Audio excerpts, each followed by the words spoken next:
Hello team, and we are back. We bring you 3 more amazing artists who were supposed to be at the other art fair in October before it was delayed. We'll be telling you all about their artwork and giving you our recommendation of their favourite pieces for you to add to your collection. This is the second of these videos we've made, so if you enjoy this one, make sure you go and check out the first one. It's had incredible feedback from people watching it saying they loved the artists that we shared, so go and give it a watch. Just like the last video, we've linked all the artists in the description below, so if you like their work and the pieces we shared, definitely go and have a look at that. And if you do buy anything, you'll also help support this channel. At the time that this video is being released, there are also Christmas discounts that you could get, so check those out below too. We do really love introducing you to more artists, so if you like what you see, please like and subscribe to the channel. And also remember to leave a comment below and let us know what you think.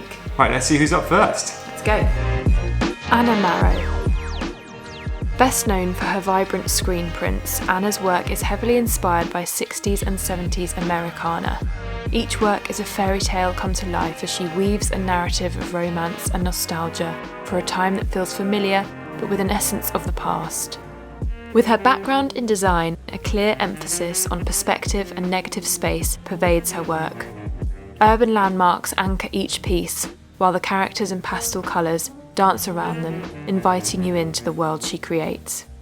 The process of screen printing gives each work its own life and unpredictability, and with the deckled edges reminds us of the flickering mechanical film which first captured this golden era.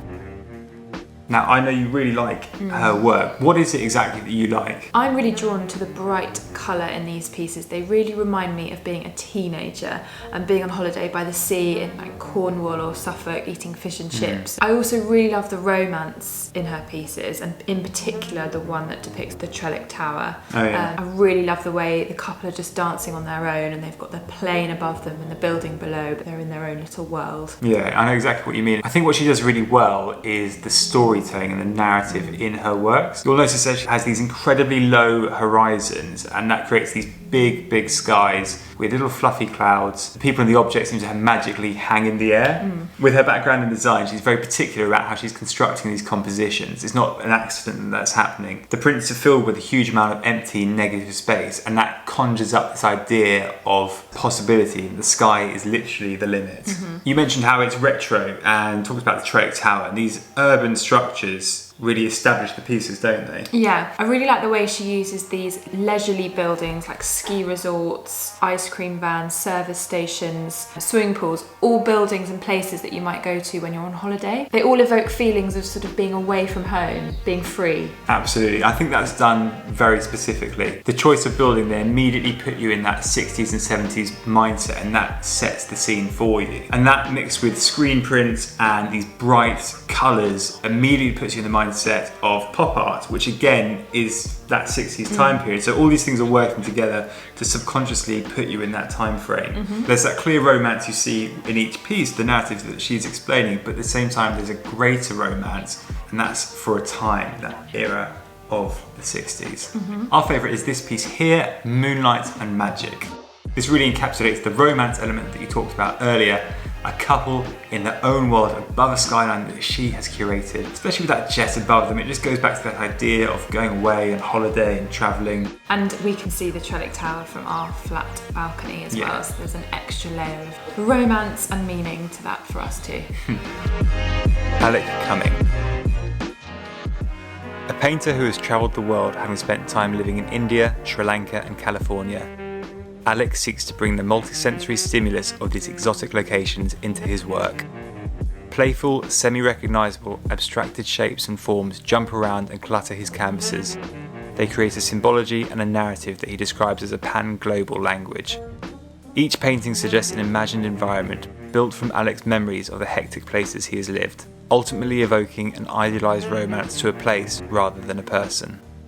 What jumps out with his work is this very flat, very simplified way he has of painting. I think it's important to understand that this is a choice that he's making. It's very deliberate. He's turning these objects and shapes into symbols for you to read, and that's this pan-global language that he's talking about. It creates a narrative that you can read without necessarily consciously understanding it. When you see this, you'll automatically read it in a certain way. So how does it make you feel? What does it make you think of? It really reminds me of some of the more warmer tropical places that we've travelled to. You know, know, that feeling after a long day in the sun, drink in hand, a little bit sunburnt, maybe a few mosquito bites, that kind of atmosphere, I'd say. Anywhere in particular? Not really. I think it's more of a mood of being somewhere warm and exotic. Yeah, I think that's right. I think what he's describing isn't any one place in particular. It's more this idea of the exotic.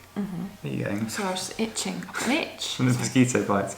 Yeah, that's what it is. He takes elements that you might find all over the world and then he mixes them up and he fills his canvases with them. He crams them all onto his canvas and he fills every inch with these abstracted shapes. And that creates this sort of noise and the hecticness of the places that he's remembering. Contrast this to Anna's work with all this open space, signalling adventure and a future full of possibilities.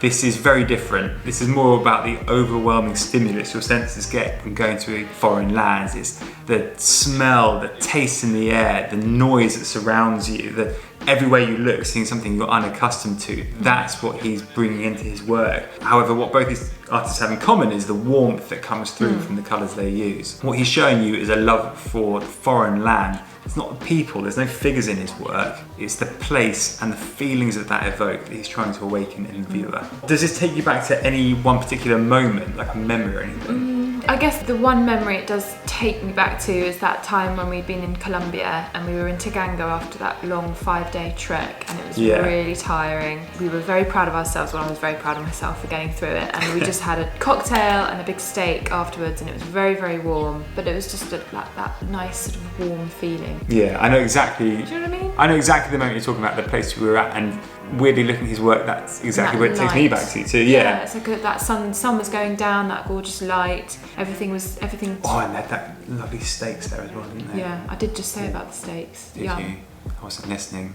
I was thinking about the cocktails. Yeah, mango cocktail, I think it was. Could do with one of those. I think that's it. I think his work is all about taking the viewer away from the moment they're living in and whisking them away to foreign lands and to take them into their own memories and imagination. That's what he does so well. And he does all of this without you consciously reading it, which is what's brilliant as well. And this piece is a really good example of all of that. It is Gilded Rays from Sunshine Times. I really like the tiling around, the pool and the palm trees draped over it. It feels familiar. A really nice, bright, original painting, slightly larger than A3, for £654.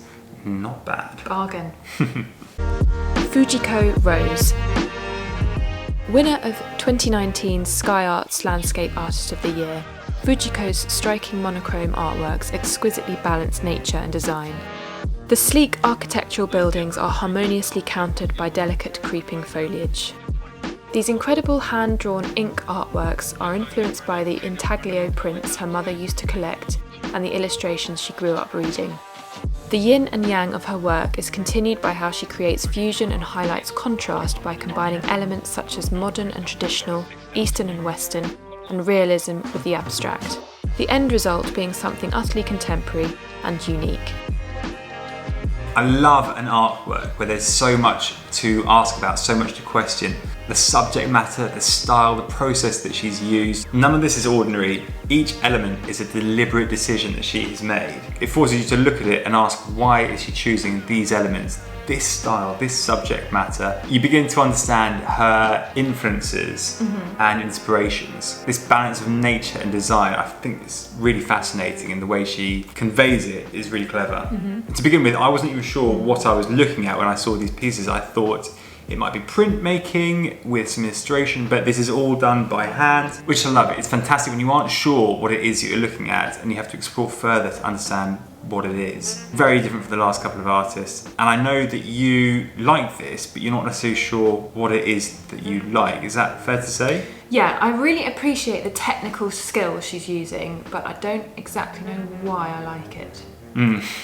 But I think that's interesting though, isn't it? It's so unfamiliar to see a piece like this, and that makes it quite hard to read. But that creates a sense of curiosity. That curiosity, along with the complexity, is what makes the work so engaging. You don't necessarily consciously realise what it is that you like, but you get drawn back to it. I love that. I love a work that holds the viewer and asks them to explore it. What do you reckon? I think if this was hanging on your wall at home, it'd be a real talking point. It's less of a statement piece as the previous two. You could use it in a more calming way, maybe in like a study or a dressing room. I mean, who has a study or a dressing room?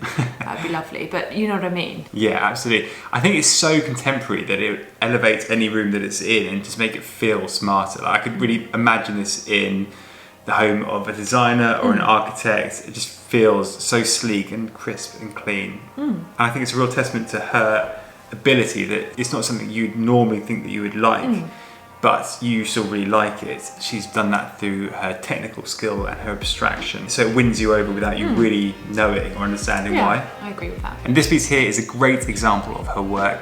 I think the original was sold, but we're trying to find out if she does have prints available, but it has both that balance of nature and design. It looks really crisp. So that's it, we're done. We're done. Thank God. Every time we film one of these, we have to film it over lunch, plus Barnaby has a nap, so we are always pushed for time. It's like a tick-tocking time bomb in the background. But we've managed to get through it. He's still asleep. We had one battery run out. Yeah. With all those artists that we just showed you, the links are in the description. Go and give them a look, go and check them out, click on that, have a look at their other artworks, let us know what you think, and if you do purchase anything with those links, you will help support this channel, so please do that. There's also discounts available that I put down there that will help get you 15%, I think it's 15% off. 15. Money saved. Money saved. And these days, do you say money saved? Money saved. But most importantly, like and subscribe. Oh, God, of course. If you have enjoyed this episode, give it a like, give it a comment. That really helps other people to find this channel and find us. And who wouldn't want to find us? Oh, I know. Who wouldn't? Thanks for watching. Enjoy the ad, enjoy the outro. We will see you next week. Bye. Ooh. Hi team, welcome back. Today I am joined by the self-proclaimed star. Please let us know what you think below. Yeah, and don't forget to like and subscribe. Nah. Hello, I am YouTubio. I am the YouTube algorithm. Why did you not click the like button? Oh, hi there. I don't know. Does it make a difference if I do?